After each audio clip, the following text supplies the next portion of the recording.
Ярилцсан сонирхт залуучуудаа за бичлэг хүрж байгаа өдрийн мэнд. За өнөөдөр бол ерөнхийдөө төлхөөхөө хоёр бичлэг цувруулаад хийчлээ. Хийж бодлоо. Тэгээд ямар ч байсан бол одоо би дараагийн мөнгөний менежмент болох одоо маржин шахах тухай бол ярих гэж байна. За маржин шахах гэдэг бол нэг өсөндөө одоо өөрийнхөө дансыг оолн хийнэ гэсэн үг. За оолн хийхээр оолн хийдэг гэж юм юу гэдэг ингээд одоо хүмүүс одоо юуг ч мэдэхгүй байж хүнийг хараагаад идэм билээ. За тэгээд учрыг нь олж иж бас нэг хараагаарай. Тэгээ ямар ч байсан бол оолн хийдэг данс буюу яг одоо маржин шахах талаар ярья. За маржин шахах нэхэр за зарим хүмүүс бол ингээ ойлгох юу гэдгээр тас ингээ өрөөд идэг. За яг нь ер нь бол өрхөн зөв одоо өөрийг чинь арга барил болоо те үнэхээр явж байвал бол өрж болно. А гэхдээ бол ерөнхийдөө маржин шахахтаа бас учиртай шахах бол бас их чухал байдаг юм аа гэж бол ярих гад байна. За ямар учиртай юм бэ? За мэдээж бол би түрүүнд өмнөх бичлэг дээр бол одоо үндсэн дансны тухай те үндсэн дансыг юу яаж өдөртөвл зүгээр юм бэ те дансны нэг хуваар харилцаад гэж ярьж ирсэн бол энэ удаа маржин шахахтай хөвгөр өөрөг чинь таны алдаж чадах хэмжээний мөнгө.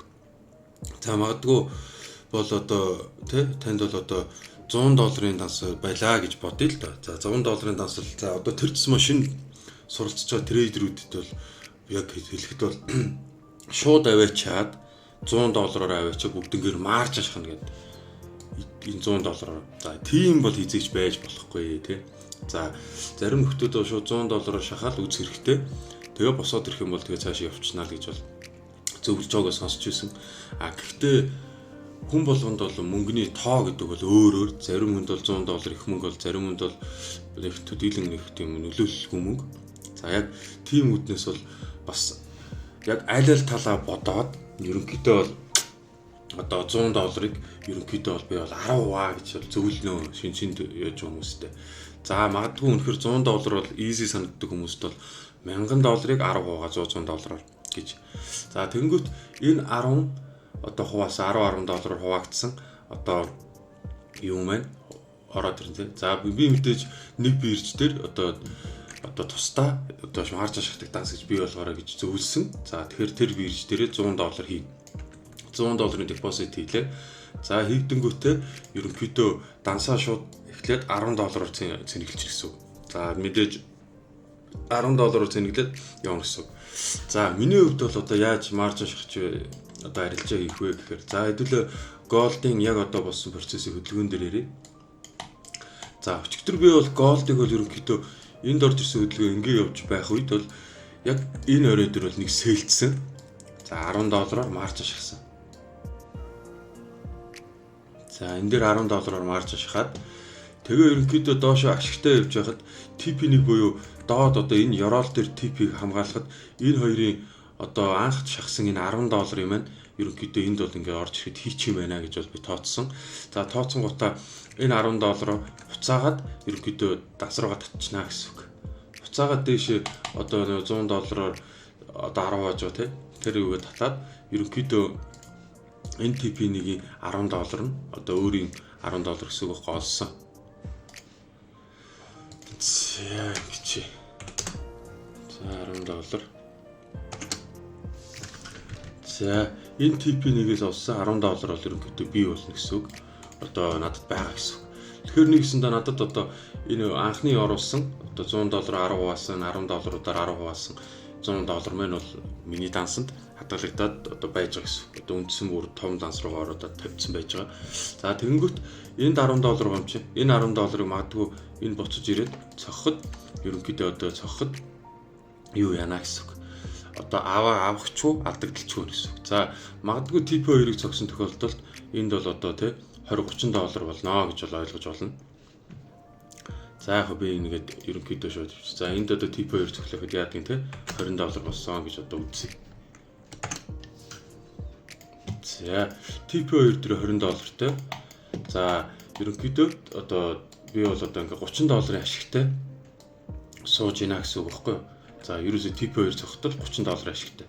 За тэнгуүтэ $30 ашигтай болонготой цаашаа надад ерөнхийдөө одоо TP3 буюу ерөнхийдөө 3 арилжаа нэгээд одоо 3 дахь арилжааны маань одоо хамгийн том TP маань доор байна гэж хараад үүснэ гэсэн үг.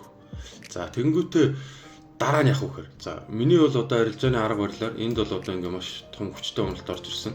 Энэ маань өөрөө магадгүй том цагийн маань бол одоо миний одоо арга барилын бол одоо шилжүүлэгч хөдөлгөөн байж таарах юм бол pullback-ын дээр энд олсон $30 ороо тий. За.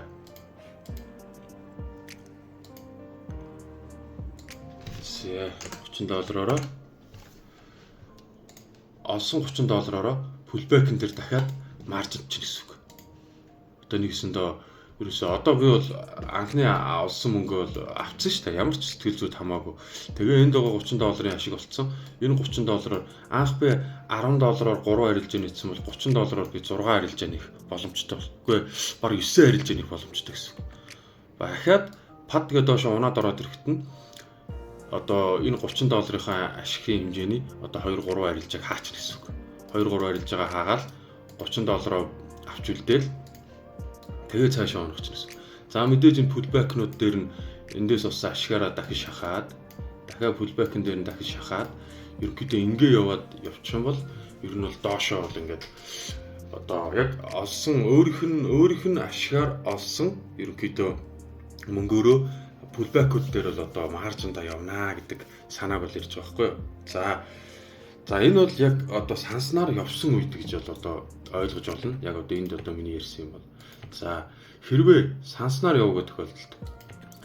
За санснаар явдаг тохиолдолд юу вэ гэхээр за энийг устгах. За санснаар явдаг тохиолдолд. За санснаар явдаг тохиолдолд ерөнхийдөө за $10-оор би за яг одоо голдын хөдөлгөөн дээр бай.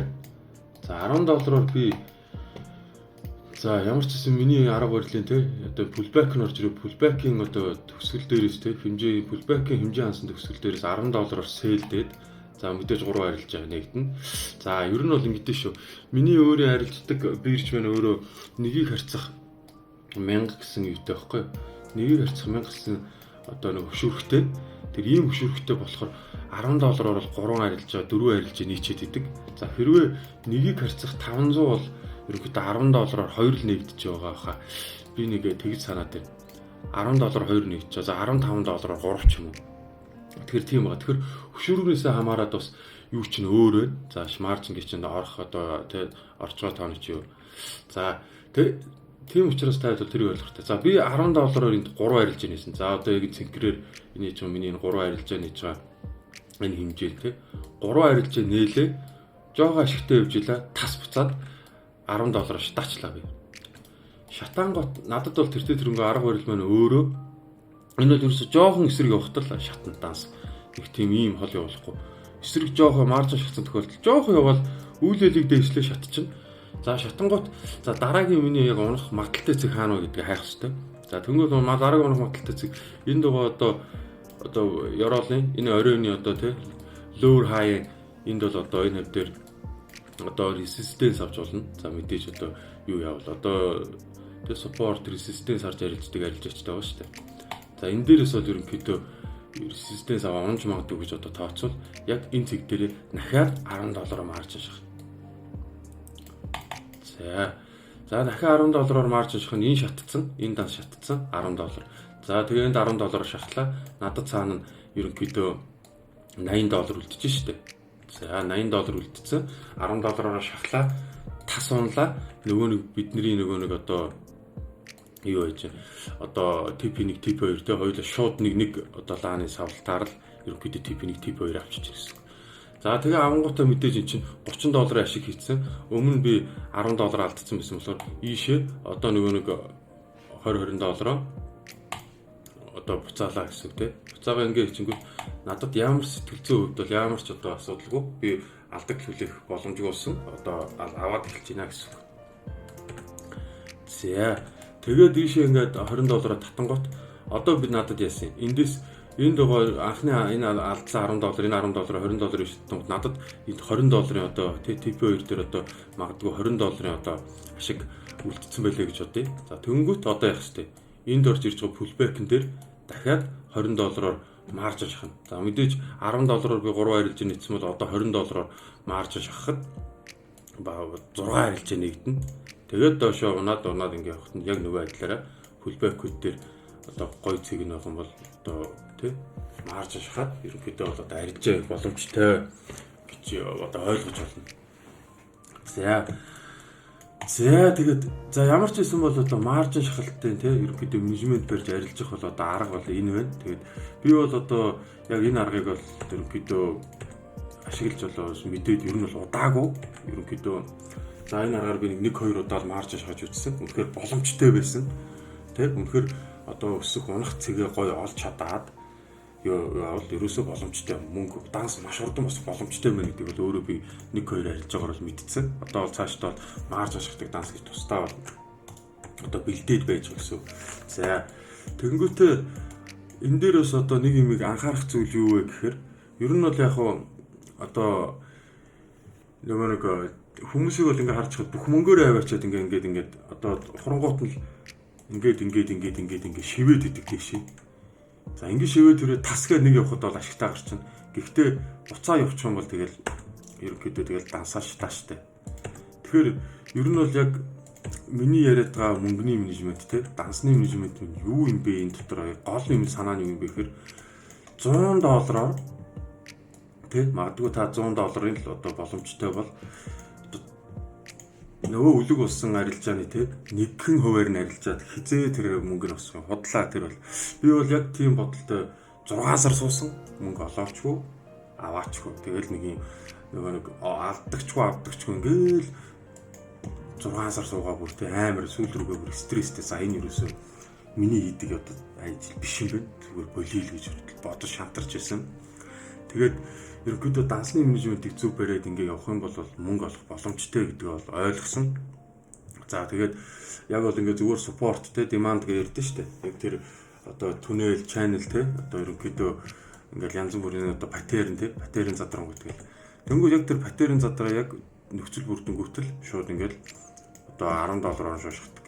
За хэрвээ би нэг юм хэлсэн шүү. За хоёр дахь анхааруулъя. $100 данстай хүн аваачаад шууд ингээд $100 тэр чигээр маржинд бол таны данс шууд шатна. Тэгэхээр одоо нэг гоё трендийг нэг гоё хөдөлгөөнийг барьж авахын тулд эхлээд нэг 10-ыг алд, дахиад нэг 10-ыг алд, дахиад нэг 10-ыг алд. Магадгүй тий 3 дахь нь 4 дахь ч юм уу тий аль нэг нь таны бодсноор явж л таараа. Угаасаа л магадлал юм л. Тэгэхээр ерөнхийдөө алдаж байгаад авнаа гэдэг ерөнхийдөө гол сэтгэл зүйтэй ерөөсөө марж шахтгаа гэсэн. За тэгээд ингээд $100 ингээд шахаж байгаа юм чинь тий $2,000-3,000 одоо ингээд тий 2-3 $10,000-300 шахчихъя гэдэг. Тий магадгүй техник арга барил сэтгэл зүйчин сайн суугаагүй тийм хүмүүс тийм юм хийв болохгүй шүү. Тэрийг бол би сайн анхааруулж байна. Тэгэхээр ерөөсөө л таны техник арга барил танд бүрэн тогтоо суучихсан. За тэгээд тэр арга барилдаа үнэхээр итгэдэг болсон. Ер нь бол сэтгэл зүй бол цэвэр техник арга барилтай холбоотой. Та үнэхээр техник арга барилаа яг ажилуулж чадаад тий яг өөр чинь сурсан техник арга барил сайн л юм бол та яг тэрийгээ дагаа сэтгэл зүйчин тогтцсон юм. За миний арга барил ингэж л явдаг. За стоп лосс болсон тохиолдолд за энэ бол миний арга барил энэ удаатай ажилласангүй дараагийн удаа ажиллана гэдэг ингэ шүү дээ. Тэгэхээр ерөнхийдөө одоо яг марж шахахтаа бол одоо ийм менежментээр шахаад тий за дараа нь өөрийнх нь ашигаар яаж дахиад нэмж шахах уу гэдэг бол ерөнхийдөө нэг ийм техник бол байдаг юм байна. Тэгээд ямар ч байсан бол би бол одоо энэ аргыг хэрэглээд данс бол зузаарах тий тамрах боломжтой гэдэг бол өөрийнхөө биеэр бол мэдэрсэн. Тэгээд тэр үднээс бол энэ хөвчлөгийг бас оруулаад та бүхэнд бол хийлээ. Тэгээд маржин шахах тухай бичлэгийн маань одоо энэ бичлэг маань энэ үрээд өндөрлөлөө. Тэгээд хэдүүлээ дараагийн мөнгөний менежментийн бичлэгээр эргэж уулзтлаа. Түр баяртай.